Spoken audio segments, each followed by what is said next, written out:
it's kind of like going into a fight, or like I like this analogy. It's going into an ass kicking contest with one leg. You know, so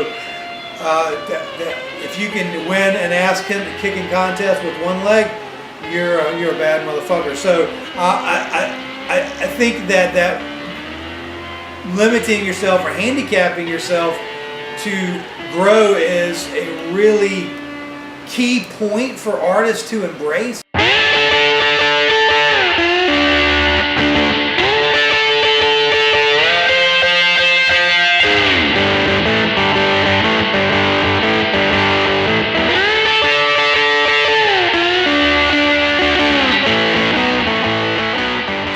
I'm going to talk about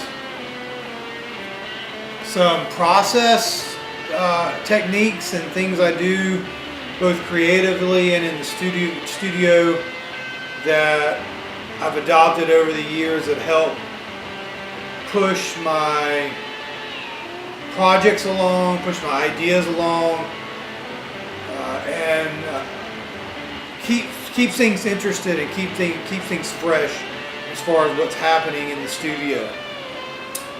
When I was, I want to say it was it was my first year in graduate school at NYU. I took a sculpture class with Beverly Semmes, and her idea was to structure the class or base the class off the premise of the Lars Von Trier film, The Five Obstructions.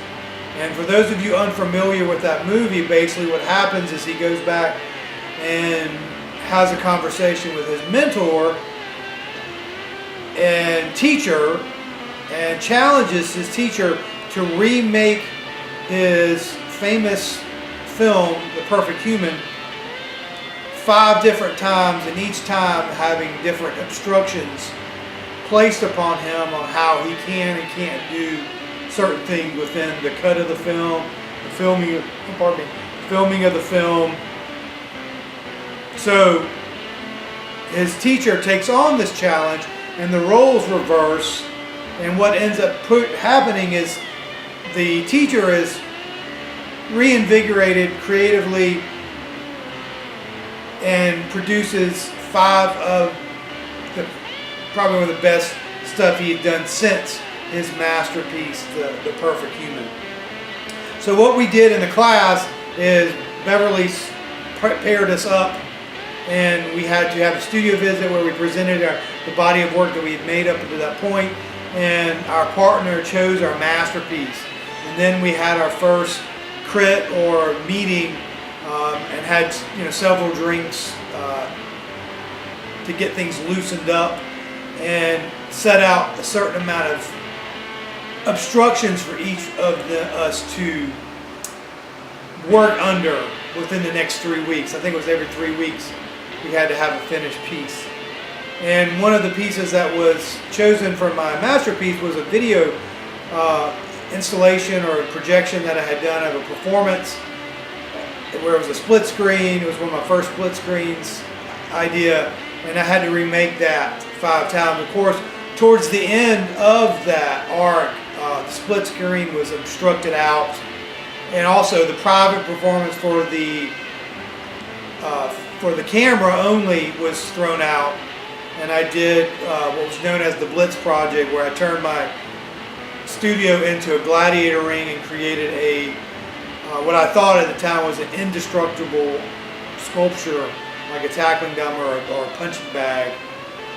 Needless to know to me is that within the 5 minutes of the performance, that thing breaks off its hinges, and I spend the next 2 hours destroying it with a baton that was a sculpture and destroying my body in the process. I also built a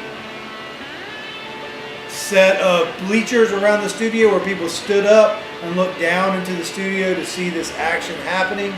And of course, obstructing myself, I could not leave the arena until everything was destroyed. I ran out of tape, film, and battery on the cameras. That didn't catch all that, but lucky enough we had a photographer on hand that took a lot of pictures that I have remnants of today. And since after that experience of being in a group of people, first of all, that are incredibly talented on their own right, and knowing every time you went into a critique or a meeting with your mentor or the group, knowing that no matter how good the work was or how far you pushed yourself with the idea or the project, it was never going to be good enough in their eyes, because they were pushing you well past it, something that you could see yourself. So that experience of going through that had such a lasting impact on how I create my art and what I do in my own studio. And to this day, I always set up obstructions for myself, or ask myself questions that are going to push me in a direction I'm not comfortable in at all, or may not want to go even.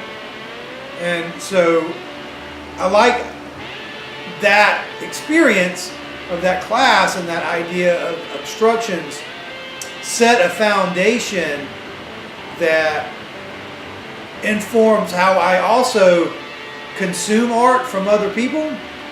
I'm always putting myself in the Lars Von Trier or the mentor chair and saying, well, what if we did this? Or ask some really maybe difficult questions that weren't considered, and if they were considered, what were the answers to them as the process went along. And now I'm in what I'm doing in the studio now, I'm taking the idea of triathlon and rock and roll, and then indulgence and discipline, and then mixing them up into something that I'm not sure if it's going to work. I hope so. I mean, the bass drum that I'm working on now, all the parameters that are obstructions I put on myself for this piece, I don't know if it's going to pull off, but I think it's going to be interesting to see how it looks when it's all over and done with. One of the things I've told myself is it has to be strapped to the wall, and it has to be functional yet entertaining.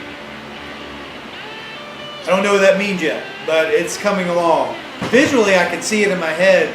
Functionally, I don't know if it's going to be there yet. Also, some things are happening. It's like this vlog thing that I'm doing right now. It's a way of me having a conversation with myself that I normally would have with other people.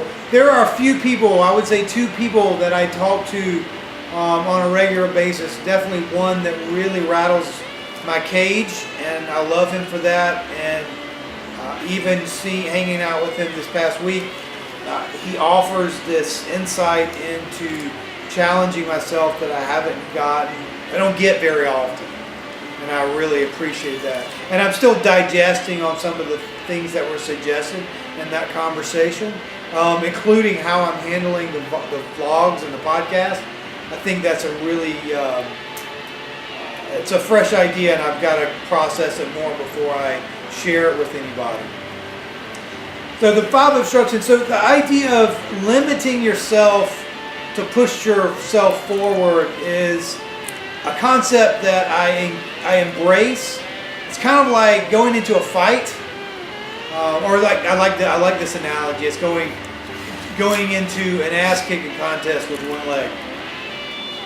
So if you can win an ass kicking contest with one leg, you're a bad motherfucker. So I think that limiting yourself or handicapping yourself to grow is a really key point for artists to embrace. It's kind of like if you're one of the things that if you're an oil painter, well, you're not going to be able to paint in oils for a while. I'm going to get you to do something else. I'm a black and white drawing kind of guy, and now I am embracing there will be several pieces going forward that will embrace color again and use color in a way maybe that I haven't done before, and that's an obstruction that I'm having a hard time embracing or looking forward to, because it's going to be real difficult, because it's something I'm not comfortable with. It's something I don't like, and it's also it's difficult.